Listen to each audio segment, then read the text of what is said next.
예, 지난 시간에 이어서 아모스서 4장입니다. 아모스서 4장. 지난 시간 아마 2절까지 좀 봤던 것 같습니다만은 1절서부터 한번 좀 확인해 보죠. 다시. 4장. 사마리아 산에 있는 바산의 암소들아, 너희는 이 말을 들을지어다. 너희가 가난한 자를 학대하고 궁핍한 자를 짓밟으며 그들의 주인에게 이르기를 술을 가져다가 우리로 하여금 마시게 하라 하는도다. 주 하나님께서 자신의 거룩함을 두고 맹세하시되, 보라, 날들이 너희에게 이르리니 그가 갈고리로 너희를 끌고 가며 낚싯바늘로 너희 후손들을 끌고 가리라. 너희가 무너진 곳을 통하여 나아가되 모든 암소가 각각 자기 앞에 무너진 곳을 통하여 나아갈 것이요, 너희가 그들을 궁궐 속으로 던지리라. 주가 말하노라. 맨 끝부분에 보시면요, 너희가 그들을 궁궐 속으로 던지리라, 이렇게 지금 하나님 말씀이 되어 있는데, 개역성경을 보시면은 아주 전혀 엉뚱하게 되어 있습니다.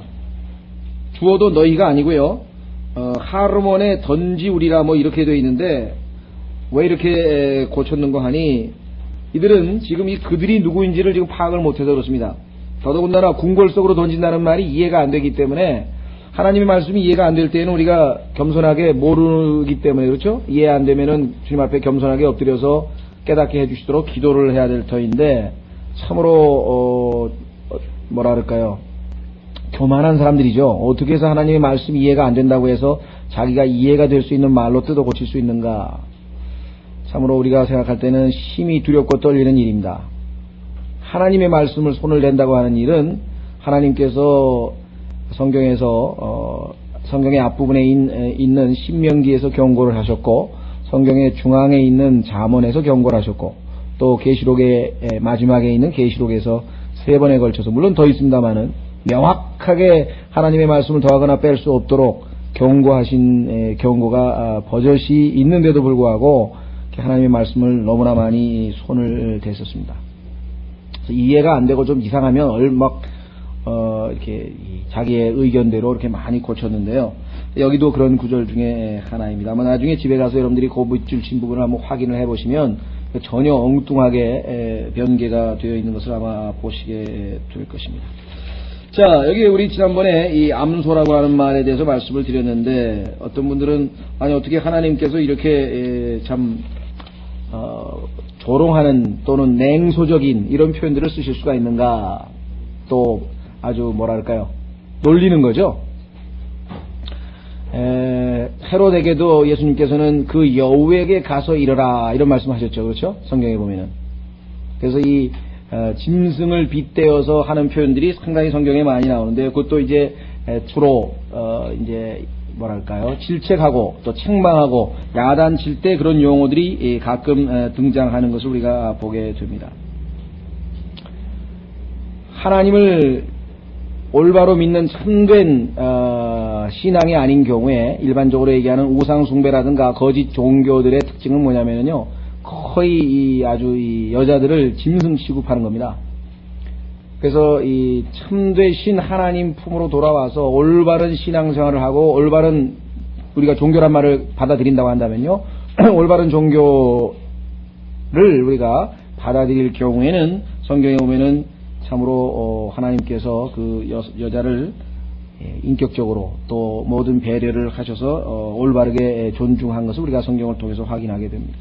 여러분 아시다시피 우리나라에 만약에 복음이 들어오지 않아서 기독교라고 하는 그 이름으로 들어왔지만은 복음이 들어오지 않았더라면 이조시대에 우리 여자들이 겪고 있던 그러한 이 대우와 그 이후에 이 여자들이 대우받은 것과는 아마 여러분들이 우리 역사 속에서도 쉽게 입증이 되리라 이렇게 생각합니다. 그래서 과거에는 보면은요, 그 소유물의 하나로 쳤잖아요. 그렇죠? 소유물의 하나로 쳤을 정도였고, 어떤 경우에는 1부, 2처, 3처, 그 다음에 주고받고 막 이런 식의 일들이 기타 여러 우상숭배하는 민족들 가운데에는 자주 등장을 합니다. 그래서 성경에서도 이 짐승과 관련지어서 얘기된 게 여러 개가 있는데 우리가 다 찾을 수는 없고요. 베드로 후서하고요, 잠언 두 구절을 한번 찾아서 확인해 보도록 하겠습니다. 베드로 후서 2장에 보시면 그 유명한 22절 구절이 있습니다. 베드로 후서 2장 22절.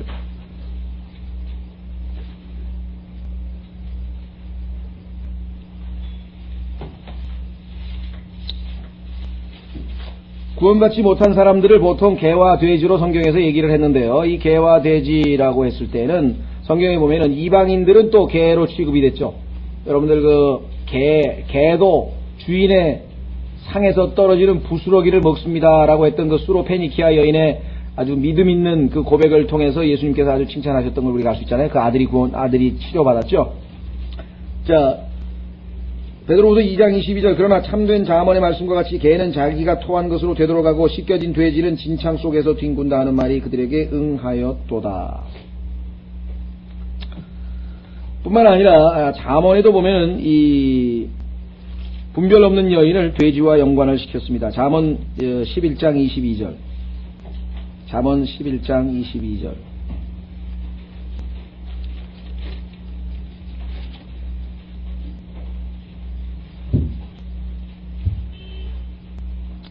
잠언 11장 22절에 보시면 아름다운 여자가 분별이 없는 것은 돼지 코의 금장식 같으니라. 이렇게 해서 성경에 보면은 이 믿지 않는 여인의 여자를 갖다가 돼지와 연관시켜서 하는 구절들이 종종 나오고요.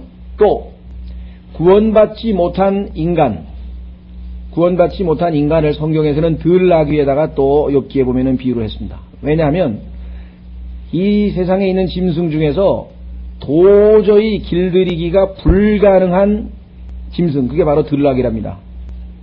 들나귀는 아무도 길들일 수가 없다는 거예요. 그 위에 누가 타기 전에는. 그래서 영적으로 우리가 굳이 적용해 본다면은 예수 그리스도께서 그 들나귀 위에 타시기 전까지는 전혀 길들여질 수 없는 존재. 이게 우리가 야생이죠. 소위 말하면 아담의 본성을 입고 태어난 인간들을 성경에서는 들나귀 같다. 인간은 들나귀 같이 태어난다고 얘기를 했는데 그 들나귀의 특성을 잘 공부해 보면은 왜 들나귀라고 거듭나지 못한 사람을 들나귀라고 했는가. 여러분들 이 나귀는 나중에 보면 어떻게 됐습니까?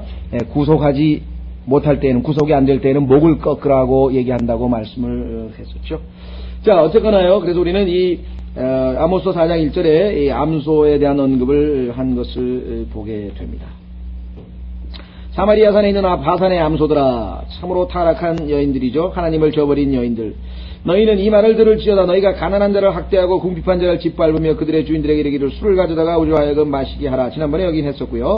자, 주 하나님께서 자신의 거룩함을 두고 맹세하시되 보라, 날들이 너희에게 이르리니 그가 갈고리로 너희를 끌고 가며 낚싯바늘로 너희 후손들을 끌고 가리라. 이것도 포로로 끌려가게 될 것을 또 예언하셨는데 그대로 이루어졌다고 말씀을 드렸었죠. 물론 앞으로 있게 될 일이기도 하고요. 그런데 역사 기록을 보면은, 역사에 보면은 실제적으로 그 포로를 갖다가 우리는 뭐 이렇게 쇠사슬 이제 이 체인으로 감아가지고 이제 팔에다가 이렇게 사슬을 감아서 이게 쭉 줄을 매가지고 끌고 가는 게 보통 상례인데, 이 사람들은 얼마나 지독하게 이 악한 사람이었냐면, 잔인했냐면, 진짜 코에다가 그 아프리카 여자들 왜 코에다가 이게 코걸이 달잖아요. 왜 그 소도 보면 여기다 코를 가운데다 뚫어가지고 뭐라 그러나요? 뭘 갖다가 그러니까 가죽끈을 잡아당기고 이렇게 하면은 끌고 다니잖아요. 그렇게 코를 뚫었대요. 실제적으로 포로를 그렇게 해가지고 코를 뚫어가지고 줄을 매가지고 진짜 소 끌고 가듯이 그렇게 끌고 갔다라고. 그래서 이게 문자적으로 사실이라는 것이 입증되었습니다. 그래서 후손들을 끌고 가리라. 지난번에 아마 여기까지 했던 것 같습니다. 3절부터 자, 너희가 무너진 곳을 통하여 나아가되, 뭐 전쟁이 났으니까 이제 성벽이 다 무너졌겠죠. 여러분들 전쟁에서 이기는 방법은 둘 중에 하나잖아요. 포위를 해가지고 이제 병참 지원이 못 되게 완전히 포위를 해가지고 아무것도 못 들어가게 만들면 다 굶어 죽는 거고요. 아니면은 이제 한쪽에 약한 곳을 쳐가지고 벽을 뚫고 성 안으로 들어가는 방법인데요. 이때는 이미 이 성벽을 뚫고 들어갔던 흔적들이 여러 군데 있었던 것 같아요. 무너진 곳을 통하여 나아가되. 실제적으로 한번 확인해 보겠습니다. 이사야서 39편 7절. 이사야서 39편 7절에 보시면 이스라엘 백성이 포로로 잡혀가던 모습들이 묘사가 되어 있습니다. 이사야서 39편 7절, 39장 7절. 이사야서 39장 7절.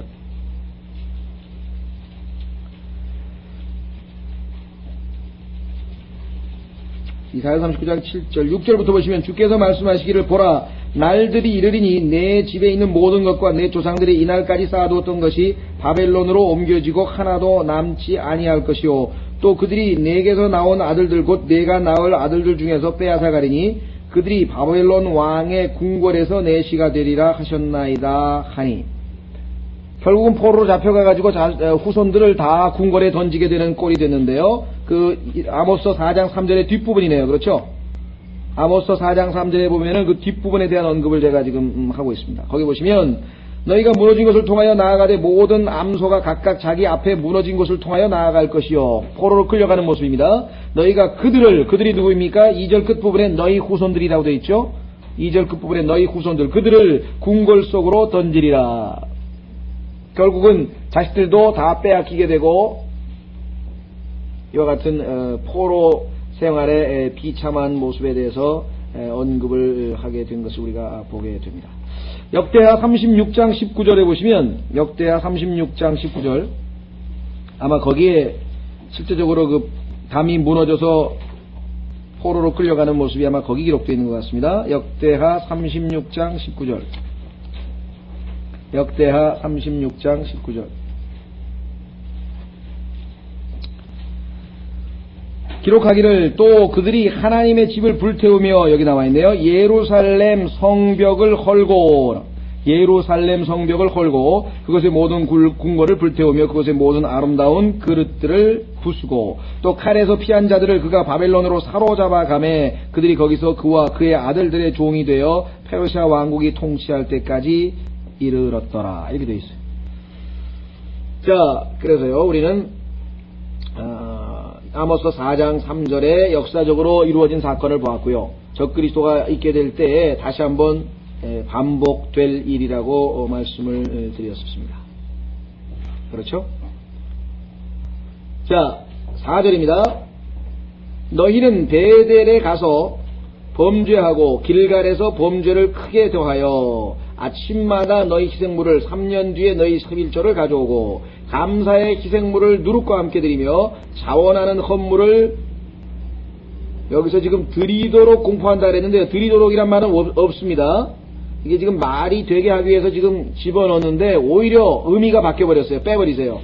자원하는 헌물을 공포하고 널리 알릴지니 이는 오 너희 이스라엘 자손들아 너희가 이것을 좋아하기 때문이니라 주 하나님이 말하노라. 자, 내용을 읽어보니까 하나님께서 정상적으로 명령하시는 게 아니죠. 왜? 아니 너희는 베델에 가서 범죄하고 하나님께서 죄 지으라고 명령하셨다. 어떤 사람은 또 그거를 그렇게 알아들어요.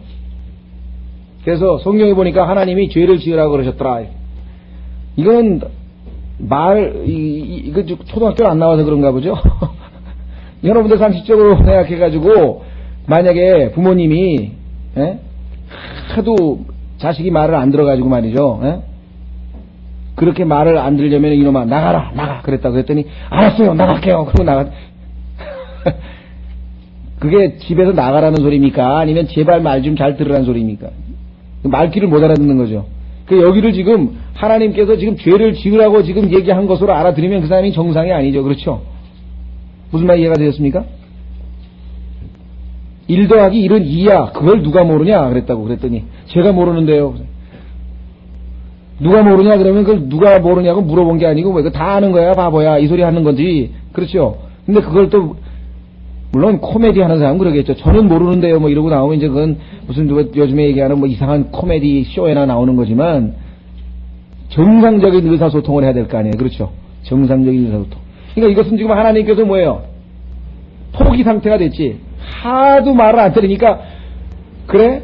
내가 너에게는 분명히 뭐예요? 우리 신약으로 치면 영과 진리로 경배하라 그랬는데 뭐 경배와 찬양을 한다 그러고 뭐 또 뭐 막 예배를 드리면서 막 록앤롤을 가지고 와서 막 두들기고 난리를 치고 그다음에 뭐 또 미사를 드린다고 막 형식적으로 그냥 막 기도를 갖다가 기도문을 펴가지고 줄줄줄줄 외기도하고 말이죠.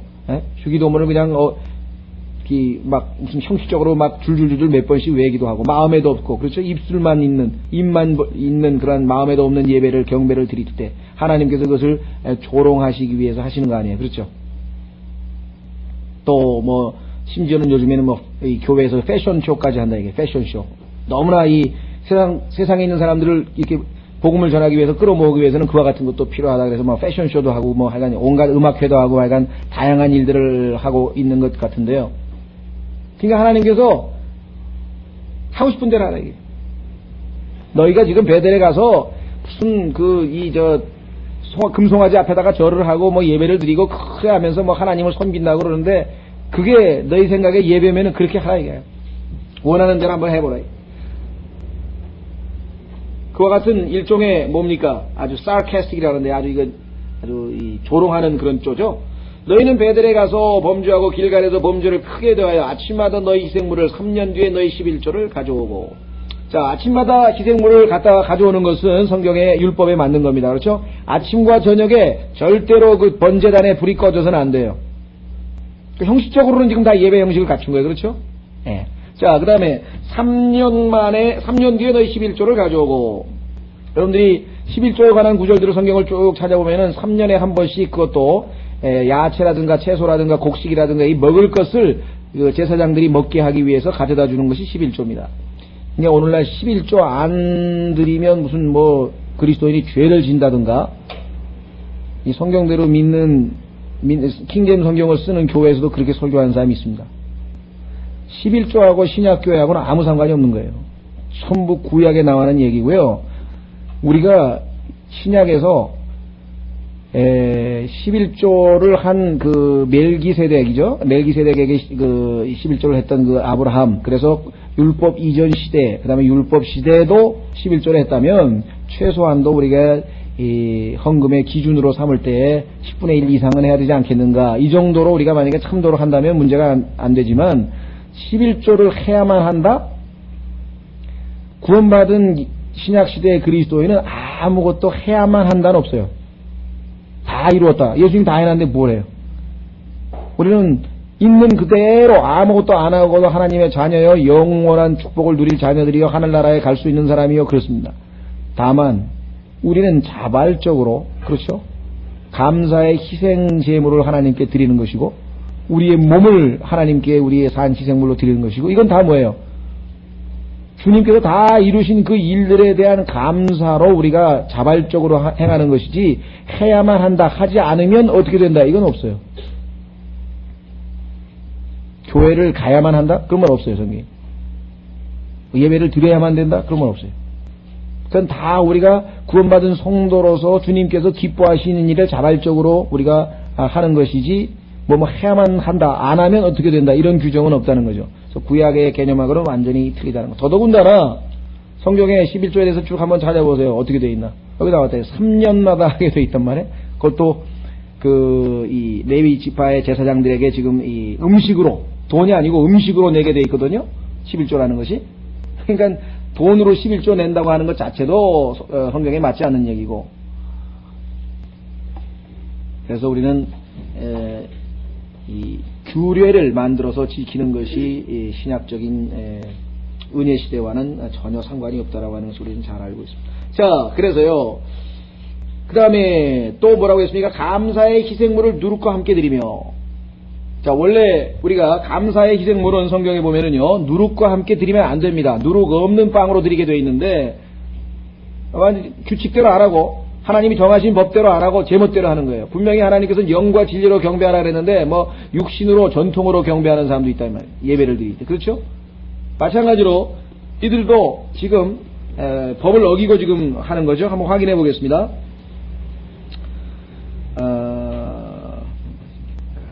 레위기 7장입니다. 레위기 7장 12절과 13절을 보시면 하나님께서 감사의 희생제를 드릴 때 어떻게 할 것인가가 기록되어 있습니다.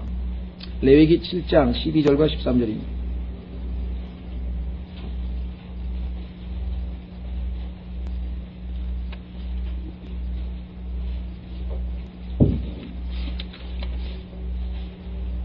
자,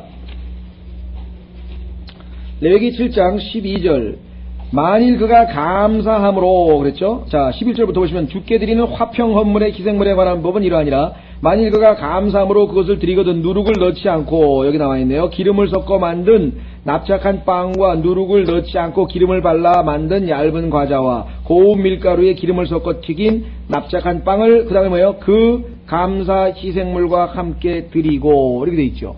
그래서 지금 누룩 없는 걸 드려야 되는데 문제는 13절에 있습니다. 이 납작한 빵 외에도 또 누룩 있는 빵을 화평 헌물의 감사 희생물과 함께 자기의 헌물로 드리되.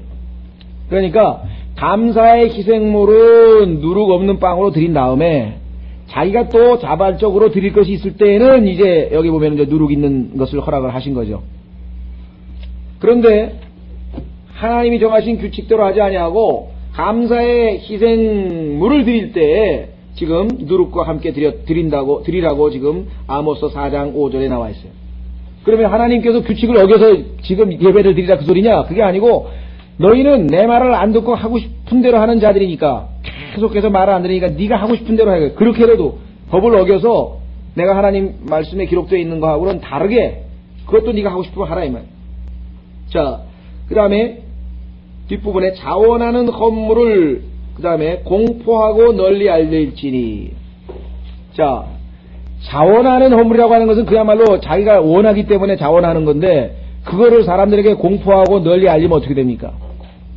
혹시 여러분들 가운데 여기서 내가 오늘 교회 보니까 뭐 없는 게 있다 그래서 내가 좀 갖다 놔야지 그래가지고 이제 자기 나름대로는 하나님께 드리는 마음으로 해서 딱 갖다 놨는데 그 다음에 여기서 탁 간증하면서 제가 말이죠 저기 이런 걸 갖다 놨거든요.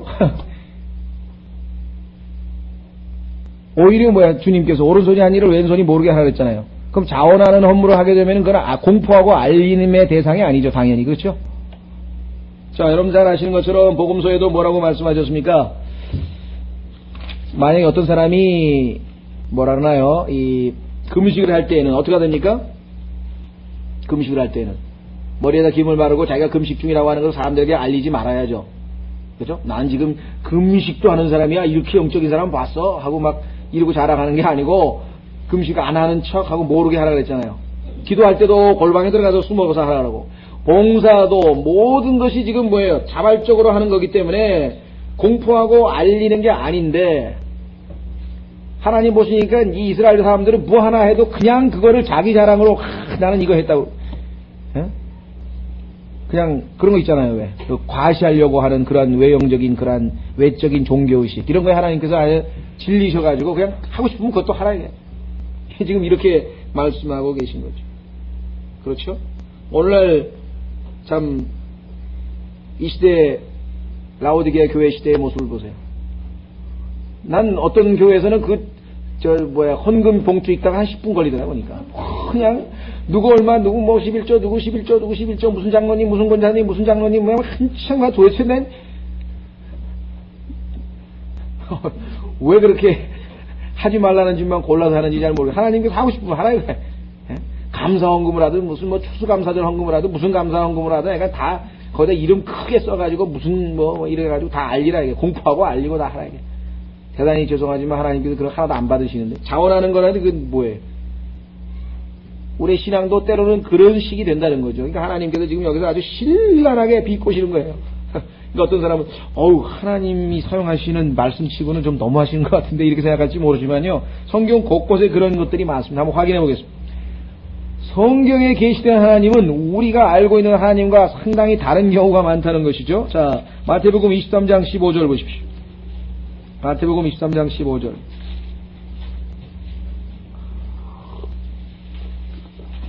마태복음 23장 15절. 이거 예수님이 하신 말씀입니다. 화 있을진저 너희 서기관들과 바리새인들 위선자들이여. 여러분들 이렇게 강력한 위선자라고 하는 말이 이게 쉬운 말입니까? 그러니까 주님께서는 하셨습니다. 화 있을진저 너희 서기관들과 바리새인들 위선자들이여. 이는 너희가 개종자 하나를 만들기 위해 바다와 육지를 두루 다니다가 만들면 너희보다 2배나 더 지옥 자식이 되게 하기 때문이라. 여호와의 증인들 보셨죠? 새벽부터 출발해가지고 그냥 계속 집집마다 두드리고 그냥 또 뭐 하고 막 몰몬교 사람들도 그렇게 대한민국까지 와가지고 말이죠. 돌아다니면서 그냥 부지런히 다녀야죠. 그렇죠? 2단일수록 부지런히 다니거든요. 그래가지고 하나 걸려들면 그걸 또 2배나 지옥 자식을 만든다 그랬어요. 얼마나 이게 신랄하게 지금 꼬집는 것인가. 자, 마태복음 25장 26절.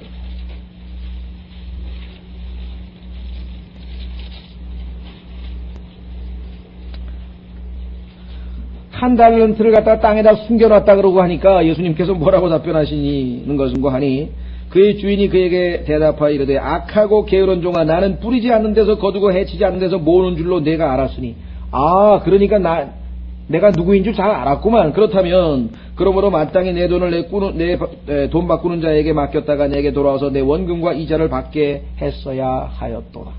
그렇죠. 자, 그뿐입니까? 또 한번 보겠습니다. 계시록 3장 17절. 지난번 설교할 때 아마 기억나실 텐데요. 계시록 3장 17절 예수 그리스도께서 아주 뭐라고 말씀하시느냐. 내가 이르기를 나는 부자라 재산을 불렸으니 아무것도 부족한 것이 없다 하나 네 가련한 것과 비참한 것과 가난한 것과 눈먼 것과 벌거벗은 것을 내가 알지 못하는도다. 신랄하게 지금 지적하고 계시죠. 자, 요한복음 9장 39절 한 구절만 더 보겠습니다. 우리는 정말로 상한 갈대도 꺾지 아니하시고 꺼져가는 심지도 그렇죠 끄지 아니하시는 온유하신 주님. 그는 적어도 주님 앞에 올바르게 마음가짐을 가지고 있는 자들에 대한 주님의 대하심. 그러나 하나님 말씀을 어기고 끝까지 진리를 거부하고 더더군다나 악한 마음을 품고 하나님의 자녀들을 빗나가게 하고 이와 같은 자들에게는 성경에서 주님께서 아주 강력하게 대응을 하셨습니다. 요한복음 9장 39절. 요한복음 9장 39절. 예수님께서 이르시되 내가 심판하려고 이 세상에 왔으니 이것은 보지 못하는 자들은 보게 하고. 자, 앞에 보지 못하는 자들은 뭡니까? 예. 장님들이에요. 실제적으로 안 보이는, 예수님께서 눈을 뜨게 해주셨잖아요. 반면에 뒷부분에 뭐라고 그랬습니까? 보는 자들은 육신적인 눈을 가지고 보고 있어요. 그런데 그들을 어떻게 해요? 눈멀게 하려 함이라. 그들은 영적으로 눈이 멀어버렸어요. 그렇죠. 자, 그래서 주님께서 이와 같이 아주 우리가 보기에는 상당히 신랄하고 상당히 직설적인 그런 어법들을 때로는 사용하신다고 하는 사실 우리가 기억을 하셔야만 합니다. 자, 그래서 우리는 너희는 베델에 가서 범죄하고 길갈에서 범죄를 크게 더하며 아침마다 너희 희생물을 3년 뒤에 너희 11조를 가져오고 감사의 희생물을 두룩과 함께 드리며 자원하는 헌물을 공포하고 널리 알릴지는 오 너희 이스라엘 자손들아. 뒤에 뭐라고 하셨습니까? 너희가 이것을 좋아하기 때문에. 내가 보니까 너희 수준은 이것밖에 안 돼. 이런 걸 좋아하면 하고 싶으면 하라 이거야. 하고 싶으면 한대. 고상하게 예수 그리스도를 닮아가는 그와 같은 모습으로 그렇죠. 우리의 신앙생활이라고 하는 것은 그리스도께서 내 안에 들어오셔서 나의 옛사람을 제거하시고 내가 새 사람으로 점점 채워지고 점점 그리스도의 안에서 그리스도의 형상이 내 안에서 이루어지고 그리스도께서 형성되어지고 주님의 향기가 나타나고 점점 누가 봐도 야 뭐가 좀 다르다. 예수 그리스도를 닮았다. 이런 소리가 나오고 하나님께 영광을 돌리기 위함인데 그렇지 아니하고 이름만 그리스도인으로 다 붙어있고 행하고 하는 행동들은 전혀 그리스도답지 않게 행할 때 주님께서 결국은 너희가 이것을 좋아하기 때문이라 주 하나님이 말하노라. 하나님께서 우리가 알고 있는 그대로 주시는 거예요. 우리가 그죠? 원하는 그대로 다 들어주시는 거예요. 자, 그래서요, 오늘날 우리 아까 말씀드린 것처럼 신약 시대의 교회 시대로 적용을 해보게 될 것 같으면 교회 안에서 하나님께서 정해주신 규칙대로 하지 아니하고 온갖 희한한 것들을 다 동원해가지고 그렇죠? 아까 말씀드린 것처럼 뭐 패션쇼도 하고 뭐 댄스도 하고 뭐 이름은 또 월십 댄스라고 붙였어요. 월십 댄스. 그래가지고 뭐 그것도 하고 그 다음에 무슨 하여간 뭐 이 하나님께서 인정하실 수 없는 그러한 이상한 것들을 예배라고 동원해가지고 하고 있을 때 하나님께서 결국은 이제 이와 같이 상당히 냉소적으로 말씀을 하셨다. 자, 6절서부터 13절 전체까지는요, 하나님께서 과거의 이스라엘 백성들을 어떻게 다루어 오셨는가에 대한 언급입니다. 자, 한 번, 두 번, 세 번, 네 번, 5번에 걸쳐서 하나님께서 뭐라고 말씀하신 거 아니? 이렇게 표현했어요. 6절 끝부분에 보시면 이렇게 되어 있죠. 6절 끝부분에 그런데도 너희가 내게로 돌아오지 아니하였느니라. 그렇죠? 그런데도 너희가 내게 돌아오지 아니하였느니라. 이 말이 6절 끝부분에 있고요. 그 다음에 8절 보세요. 중간 부분에 그런데도 너희가 내게로 돌아오지 아니하였느니라. 9절 끝부분에 그런데도 너희가 내게로 돌아오지 아니하였느니라. 10절의 끝부분에 그런데도 너희가 내게로 돌아오지 아니하였느니라. 11절 끝부분에 그런데도 너희가 내게로 돌아오지 아니하였느니라. 이게 주가 말하고. 여러분들 이사야서 1장을 한번, 이사야서 1장. 여러분들 제일 답답할 때가 언제입니까? 부모가 자식 키울 때요. 매를 때리면 좀 반응을 보여야 될 거 아니에요? 그렇잖아요? 매를 때리면 그 다음에 뭐 좀 개선이 됐다가, 그런데 조금 있다 뭐예요? 또 그러고, 조금 있다 또 그러고, 조금 있다 또 그러고. 이게 뭐 도저히 먹히질 않아요. 그 나중에 가서는 뭐예요, 이제? 나중에는. 예. 막판이죠. 막판에는 정말 집에서 쫓겨나든지 아니면 뭐 다리 몽둥이가 진짜 부러지든지 어떻게, 하나님께서도 5번에 걸쳐서 이렇게 돌아오지 않았을 때 나중에 12절에 보면은 아예 이제 제목도 언급도 안 해요. 죄가 여기서 이제 여러 개가 언급이 되어 있는데 그 죄에 대한 언급도 안 하고 아예 하나님께서 이제 뭐라고 얘기하냐면 나를 만날 준비를 하라는 거예요.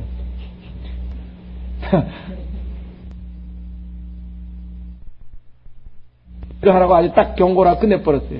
어떻게 되나? 네? 자, 한번 보겠습니다. 이사야서 1장. 이사야서 1장. 유다왕 우시야와 요담과 아하스와 히스기야 시대의 아모스의 아들 이사야가 유다와 예루살렘에 관하여 본 환상이라. 오 하늘들이여 들으라. 오 땅이여 귀를 기울이라. 이런 주께서 말씀하시기를 내가 자식들을 먹이고 키웠거늘 그들이 나를 거역하였도다. 소도 자기 주인을 알며 나귀도 자기 주인의 구유를 알건만은 이스라엘은 알지 못하며 내 백성은 깊이 생각하지 못하는도다 하셨음이로다. 그렇습니다. 조금만 생각을 해보면요, 그렇죠.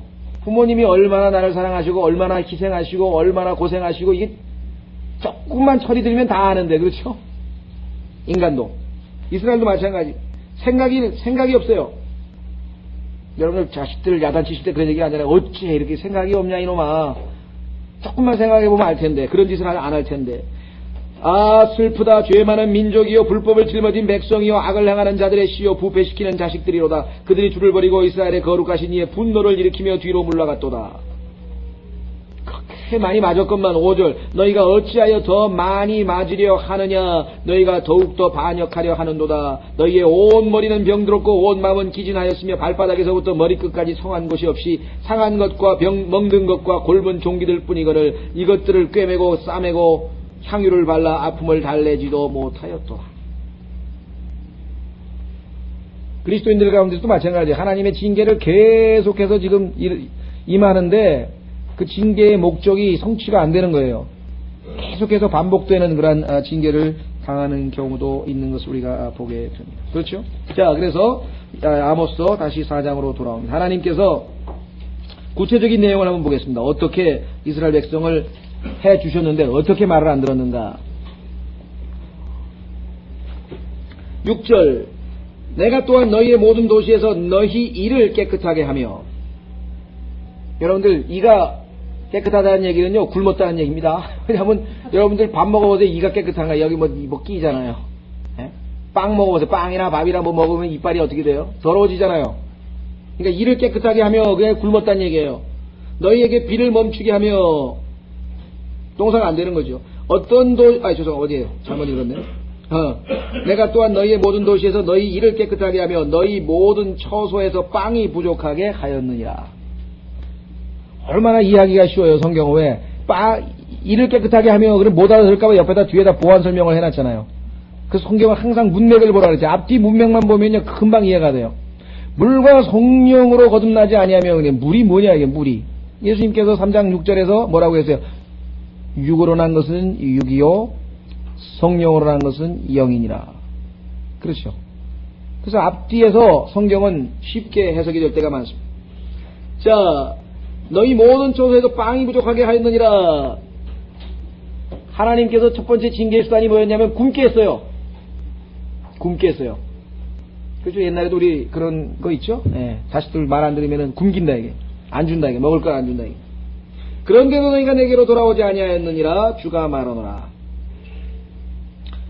자, 두 번째 7절에 또한 추수하기까지 아직 3달이 남았을지라도 내가 너희에게 비를 멈추게 하여. 여러분들 만약에 우리가 6, 7, 8월 석 달 동안 비가 안 오면은 우리 농사는 뭐 다 된 거죠. 이제 그렇죠? 그때 비가 와야지 농사가 되는데 비를 멈추게 하여 어떤 도시에는 내리게 하고 다른 도시에는 내리지 아니하게 하였으므로. 성경이 옛날 얘기만이 아니죠. 우리나라에 맨날 일어나는 게 그거 아니에요. 중부지방은 해가 쨍쨍 내리치는데 남부지방은 홍수가 나가지고 난리가 나고 까꾸로 될 때가 있고 그렇죠. 한쪽에서는 물이 부족하다고 난리를 치는데 한쪽에서는 홍수가 나고 뭐 연천지방에도 홍수가 나고 뭐 저쪽에서 홍수가 그렇잖아요. 뭐 다 하나님이 하시는 일입니다. 옛날이나 오늘이나 변함이 없으신 하나님의 원칙은 다 동일하다. 하나님의 징계요 심판이라고 하는 것을 우리가 알아요. 다른 도시에는 내리지 아니하게 하였으므로 어떤 부분에는 비가 내리고 비가 내리지 아니한 부분은 마름에 두세 도시가 떠돌아다니다가 한 도시에 이르러 물을 마시려 하였을 때 만족하지 못하였니라. 한쪽은 비가 많이 내리면은 그게 먹을 물입니까? 홍수가 난 지역에 물이 부족한 거 여러분 아시죠? 홍수가 나면은 먹을 물은 부족하잖아요. 하나님께서 이번에는 가뭄으로 또 홍수로 이렇게 해서 지금 다시 한번 자연 현상을 통해서 징계하셨습니다. 이 땅에 이루어지고 있는 모든 자연 현상들은 다 하나님께서 주관하시는 겁니다. 그렇죠? 자, 13절을 보세요. 써 있잖아요. 이는 보라 산들을 짓고 바람을 창조하며. 산들을 짓고 바람을 창조하시는 분이 하나님이세요. 그 다음에 자신의 생각이 어떠한지 사람에게 밝히 알리고 아침을 어둡게 하며 땅의 높은 곳을 밟는 분 곧 그분의 이름이 주 만군의 하나님이기 때문이니라. 하나님은 온 세상의 자연현상 모든 것들을 다 총괄하시고 주관하시는 분이실 뿐만 아니라 13절에 자신의 생각이 어떠한지 사람에게 밝히 알리고, 이것도 좀 번역이 문제가 있는데요. 여기서 자신의 생각이 어떠한지 사람에게 밝히 알린다면 이 자신이 하나님이 해당되는 거죠. 그렇죠? 이 문맥으로는 지금 하나님께서 자신의 생각을 인간에게 계시해 주신다는 그런 뜻으로 되어 있죠. 사실은 그게 아니고 하나님께서 인간이 무슨 생각을 하고 있는지 다 알려준다. 이게. 하나님은 인간이 속으로 무슨 생각을 하고 있는지를 다 알고 있다 이 말씀이거든요. 이 번역을 어떻게 해야 되겠습니까? 이는 보라 산들을 짓고 바람을 창조하며 사람에게 사람의 생각이 어떠한지 밝히 알리시며 이렇게 되겠네요. 그렇죠? 이 대명사가요 참 히라고 나와 있기 때문에 히가 지금 사람을 받는 건지 하나님을 받는 건지 그래서 지금 했는데, 사실 이 문맥에서 보면 지금 하나님은 전지전능하시다 그 말씀을 하고 있는 거잖아요. 그렇죠? 그래서 사람의 속에서 무슨 생각하고 있는지를 다 알고 계신다 이 말을 하고 계신 거거든요. 자, 그거 좀 이따 하고요. 그러면은 8절에 우리가 지금 뭘 봤습니까? 까지 봤죠? 예, 그러니까 6절에 이제 기근, 7절에 뭡니까? 가뭄. 그런데도 안 돌아왔어요. 8절 끝부분에 보니까. 자, 그러면 세 번째 징계는 뭐냐? 세 번째 심판은 내가 마른 뼈과 곰팡이로 너희를 쳤으며 너희 동산과 포도원과 무화과 나무와 올리브 나무가 불어날 때에 송충이가 그것들을 삼키게 하였느니라. 여러분들 생각할 때에는 벼에 입마른 병, 무슨 병 해가지고 이제 병충해가 있으면 그냥 해마다 생기는 거겠지 하고 지금 아주 자연현상으로 생각하지만 절대로 그렇지 않습니다. 참새 한 마리가 떨어지고 하나님의 허락하지 않으면 안 떨어지는 거거든요. 그거 다 하나님께서 다 하시는 일이라고.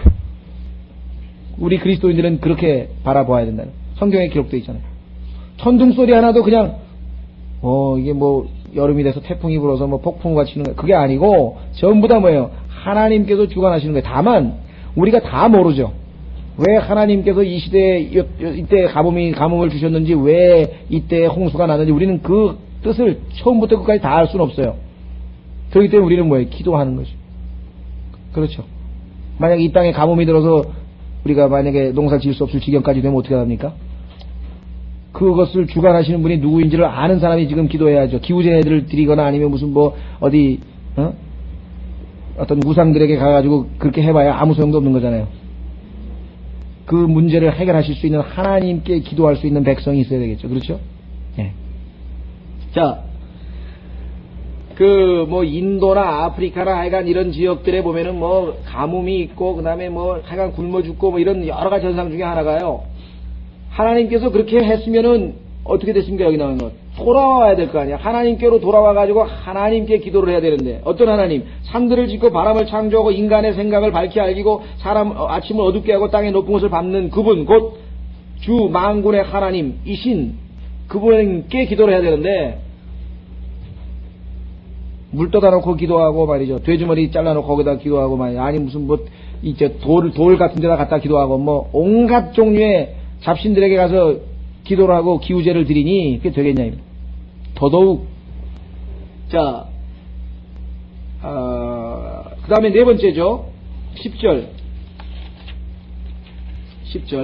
내가 이집트에서 행한 대로 너희 가운데 역병을 보내었고, 이집트에서 보내셨던 그 역병을 보내었고, 칼로 너희의 젊은이들을 죽였으며 너희의 말들을 빼앗아 갔고, 전쟁에 나가서 다 졌네요. 너희 진영의 고약한 냄새로 하여금 너희 코를 찌르게 하였느니라. 시체 냄새인가 보죠? 예? 그런데도 너희가 내게로 돌아오지 아니하였느니라 주가 말하노라. 여러분들 이걸 보면서 두 가지 생각이 나죠. 하나는 이거 바로가 마음을 완악하게 하는데요. 첫 번째 재앙, 두 번째 재앙, 세 번째 재앙, 나중에 10번째 재앙까지 갔는데 그 다음에 뭐예요? 그렇게 두들겨 맞았고 자기의 첫 태생까지 모조리 다 죽었는데 그 다음에 또 어떻게 합니까? 말을 몰아가지고 가가지고 끝까지 하다가 어떻게 돼요? 수장당에서 아니 물속에서 그냥 장사 지내고 끝내버렸죠. 예? 마찬가지 우리 신앙생활에 있어서도요. 하나님께서 몇 번에 걸쳐서 주신 그런 경고들을 빨리빨리 깨닫고 돌이켜야지. 그렇지 않고 자꾸만 누적이 되다 보면은 나중에는 하나님께서 아마 그러실 것 같아요. 12절에 너는 내 하나님 만나기를 예비할지니라. 그 얘기는 뭐예요? 내가 이제 더 이상 안 되면 그냥 올라와라. 이거 하늘나라로 올라와서 나하고 날 좀 만나야 되겠다. 왜? 지상에서 이 자꾸만 기회를 줬는데도. 자, 그 다음에 10절이고 그 다음에는 몇 절입니까? 11절. 자, 어떤 또 심판을 하셨는가? 내가 너희 가운데 얼마를 무너뜨리기를 하나님이 소돔과 고모라를 무너뜨린 것 같이 하였으므로. 소돔과 고모라는 하늘에도 불과 유황이 떨어졌거든요. 불과 유황이 비처럼 쏟아졌잖아요. 엄청난 심판을 너희가 불타는 데서 빼낸 나무 조각같이 되었느니라. 여기 불이 나오잖아요. 그렇죠? 그런데도 너희가 내게로 돌아오지 아니하였느니라 주가 말하노라. 네? 그러니까 하나님의 심판의 강도는 점점 더 강해지죠. 그렇죠? 처음에 잘못하면 3대 맞고 그 다음에 5대 맞고 10대 맞고 점점 이 대수가 늘어나죠. 그렇죠? 여러분들 우리나 일상 우리 사회생활에도 마찬가지예요. 처음에 소매치기 하면 1년, 그다음에 재범하면은 3년, 그다음에 하면 5년. 이게 몇 배로 막 늘어나는 거예요. 누진되는 거예요. 점점. 하나님께서도 지금 계속해서 지금 이와 같은 기회를 주셨다. 그런데 하나님의 말을 듣지 않으면 이와 같은 일들을 하나님께서 하실 것이라고 심판하실 것이라고 하는 것에 대해서는 누차 경고를 하셨습니다. 신명기 28장 전체가 그와 같은 경고죠. 제가 읽지는 않겠습니다. 신명기 28장에 보시면은요, 총 몇 절인가요? 하여간 1절서부터 14절까지는요, 하나님의 말씀에 순종하면은 축복을 주시겠다는 내용입니다. 그런데 15절서부터 끝에 70 몇 절인가? 하여간 총 50 몇 절 전체가 하나님의 말씀대로 하지 않으면 어떻게 징계하겠다, 어떻게 심판하겠다고 하는 내용이 여기 나와 있는 내용 다 나와요. 가뭄도 나오고요. 그래서 잘 연구해 보면은 지금 이 땅에서 벌어지고 있는 모든 현상들이 왜 일어나는지를 여러분들이 잘 알 수가 있어요. 특히 이 성적인 타락, 우상 숭배 이런 것에 대해서 보면은 가뭄, 특히 굶는 문제, 이 아프리카의 가뭄이라든가 이런 것은 거기에 그야말로 이 도덕적 성적인 타락이 심하고요. 에이즈도 물론 아프리카에서 시작이 됐습니다만은. 그래서 성경에 보면은 이런 현상이 이루어지는 것들을 곰곰이 따져보면은 우리가 100%는 다 몰라도 하나님의 그 심판의 원칙, 어떤 죄에는 어떤 방식으로, 어떤 죄에는 어떤 방식으로 이게 대충 신명기 28장을 통해서 우리가 알아낼 수가 있습니다. 그래서 누구 말 맞다가 신명기 28장은 14절까지만 읽고 그 다음에는 읽고 싶지 않다. 근데 사실은요, 신명기 28장서부터 써있는 구절을 읽다가 구원받은 사람이 많아요. 이야, 하나님 무섭구나. 하나님 부모 무서운 줄 알아야 자식이 좀 이게 철이 드는 것처럼요, 하나님이 얼마나 무서우신 분인가를 알아야 그 다음에 어떻게 돼요? 감사함도 훨씬 더 커질 거 아니겠어요? 그렇잖아요. 이런 하나님께서 나를 사랑하셔서 자기 아들을 내어주시기까지 사랑하셨다. 이게 얼마나 놀란 거예요. 그냥 다 좋고 좋은 하나님만 알아가지고서는요, 우리의 마음에 진정으로 감사함이라는 게 나오지 않습니다. 그렇죠? 자, 그래서 지금 결국은요, 5번에 걸쳐서 지금 나왔네요. 5번에 걸쳐서 이스라엘 백성에 대한 나와 있죠. 자, 그랬더니 12절에 그러므로 오 이스라엘아, 내가 내게 이와 같이 행하리라. 보세요. 이와 같이. 이제는 하나님의 심판의 내용을 말할 필요도 없어. 해봐야 어차피 안 들을 거니까. 그래서 이와 같이라고 해서 그냥 표현하신 말이 참으로 얼마나 우리에게 실감이 납니다. 오 이스라엘아, 내가 이것을 내게 행할 것인즉. 이것이 뭐예요? 밝힐 필요도 없어. 어차피 안 할 거니까. 말 안 들을 거니까. 그래서 지금 하나님께서 아예 제목도 언급을 안 해버렸어요. 막판에 가서는. 그 다음에 뭐예요? 다 필요 없다 이게 이제. 너하고 나하고 하나밖에 없다. 뭐 너는 내 하나님 만나기를 예비할지니라. 한 번 기회 주고, 2번 기회 주고, 3번 기회 주고, 4번, 5, 그 나중에 하나님, 나중에 어떻게 합니까? 아버지가? 안 되겠다. 너 오늘 밤 내 방으로 들어와. 마찬가지. 자, 주님을 만날 예비를 하라. 우리는 예수 그리스도를 만날 준비를 십자가상의 예수 그리스도, 우리를 대속하여 주신 예수 그리스도를 구세주로 영접해서 우리가 지금 준비가 되어 있는 상태지만요, 그렇지 않은 사람들의 경우에 이게 얼마나 두렵고 떨리는 일입니까? 그 죄로 아주 더럽게 된 그 있는 모습 그대로 하나님 앞에 나아가는 것은 물론이고요, 기껏해서 옷 걸쳐봐야 자기 의 아닙니까? 낡은 걸레를 갖다가 걸치고 하나님 앞에 나아가서 어떻게 하겠다는 거예요? 우리가 하나님을 만날 준비가 되어 있다라고 하는 사실은 이게 엄청난 축복이 아닐 수가 없습니다. 자, 그런데 하여간 이 하나님을 만날 준비를 하라, 지금 이렇게 얘기했어요. 자, 13절에 이는 보라 산들을 짓고 바람을 창조하며, 그 다음에 아까 말씀드렸죠. 번역을 어떻게 하냐면요, 사람에게 그의 생각을 밝히 알리고, 그러면 그가 사람입니다. 그렇게 해야 되겠죠. 사람에게 그의 생각을, 무슨 말 이해가 되셨죠? 예, 그래서 지금 자신의 생각이 어떠한지 하면 하나님이 자신의 생각을 인간에게 계시해 주신다라고 하는 지금 긍정적인 얘기가 아니잖아요. 지금 이 문맥 전체가 지금. 자, 한번 확인해 보겠습니다. 역대상 28장 9절. 역대상 28장 9절.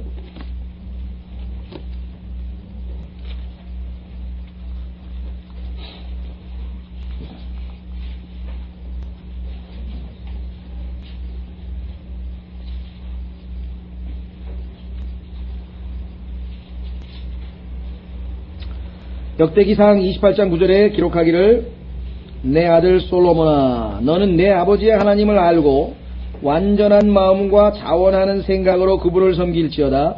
이는 주께서 마음을 다 살피시고 생각으로 상상하는 바를 다 아시기 때문이니, 내가 만일 그분을 찾으면 만날 것이로되 내가 만일 그분을 버리면 그분께서 너를 영원히 버리시리라.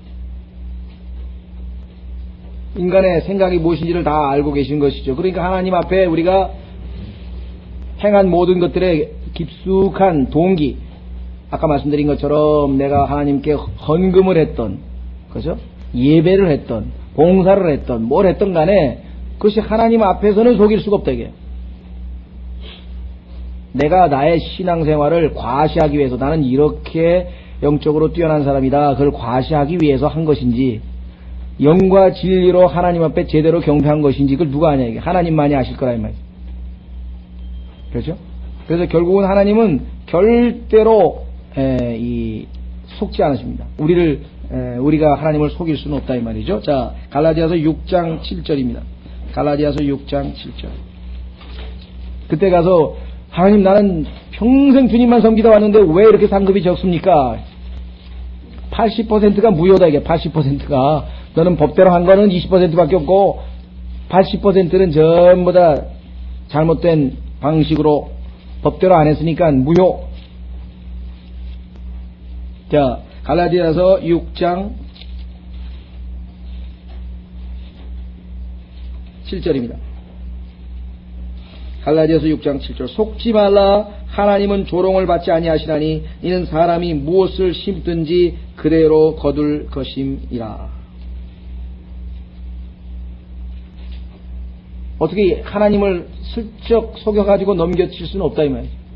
아무리 우리가 외형적인 모습을 갖춰도 하나님은 사람의 생각이 어떠한지를 다 알고 계신 분이라고 아모스 5장 13절에 말씀하셨죠. 이는 보라 산들을 짓고 바람을 창조하며 자신의 생각이 어떠한지 사람에게 밝히 알리고 그 다음에 아침을 어둡게 하며. 실제적으로 역사적으로 이런 사건이 언제 있었습니까? 출애굽기에 보면은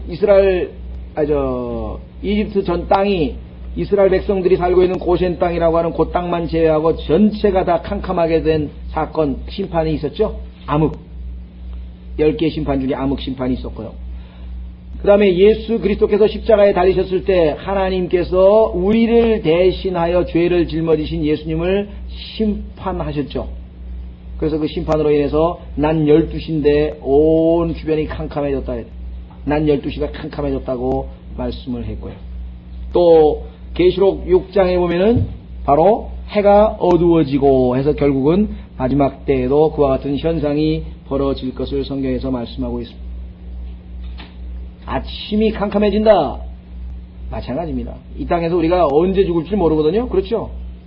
한순간에 환한 줄 알았는데 하루아침에 캄캄해지는 것처럼, 한순간에 캄캄해지는 것처럼 우리 인생도 뭐가 잘 풀리고 뭐가 잘 되는 것 같지만 하루아침에 하나님께서 부르시면 가는 거죠. 누가복음에 나와 있는 그 어리석은 부자인 것처럼 올해도 농사가 잘 됐구나. 내가 뭘 해야 될까? 창고를 지어가지고 계속해서 다 싸가지고 이제 먹고 마시고 놀 일만 남았구나 라고 아주 그냥 희망에 부풀어 있는데 하나님께서 오늘 밤 내가 내 혼을 취하리니 그 다 쌓아놓은 건 누구 위해서 쌓아놓았느냐.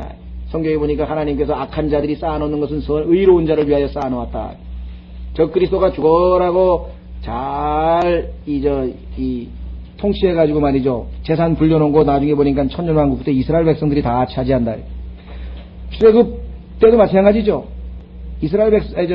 이집트 백성들이 그냥 돈 모으고 그냥 아껴가지고 만약에 금 패부치 전부 다 집에다가 다 뚱쳐놓은 거 나중에 하나님께서 이스라엘 백성 갈 때 빌려달라 그러니까 자식이 죽었는데 지금 뭐 눈에 배이는 게 없어요. 그냥 다 가져가라 해가지고 다 줘버렸어요. 그렇죠? 물론 하나님께서는 노예 생활 430년 동안에 이제 215년이라고 나중에 또 이게 400년이냐 215년이냐 이건 또 나중에 계산할 문제인데 어쨌거나 하여간 이스라엘 백성이 노예 생활하는 동안에 임금 못 받은 것까지 싹 다 받아서 아마 보상을 해 주셨겠지만요. 어쨌거나 하여간 자 그래서 여기 보시면 아침을 어둡게 하시는 분이 한순간에 자 그 다음에 높은 곳을 밟는 분 높은 곳이 어디 있습니까? 성경에 보니까 하늘에서 내려오시잖아요. 구름을 밟고 내려오시잖아요. 그렇죠? 한 구절만 읽고 마치겠습니다. 신명기 32장 13절. 신명기 32장 13절.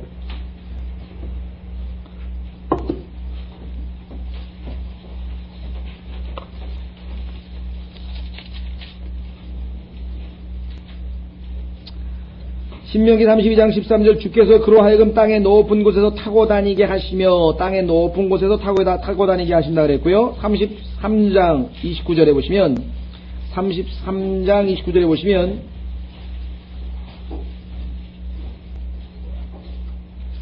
응? 33장 29절 아닌가요? 26절 죄송합니다.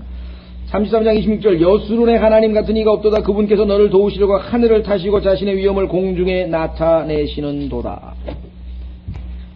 또 계시록에도 보면은 잘 아시는 것처럼 예수 그리스도께서 하늘로부터 흰 말을 타고 내려오시는 그러한 분이십니다.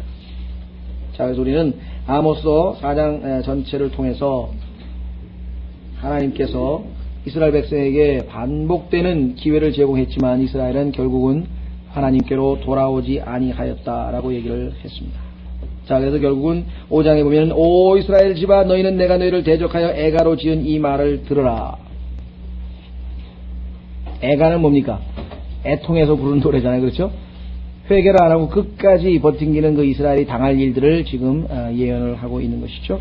다음 시간에 5장 1절서부터 우리가 계속해서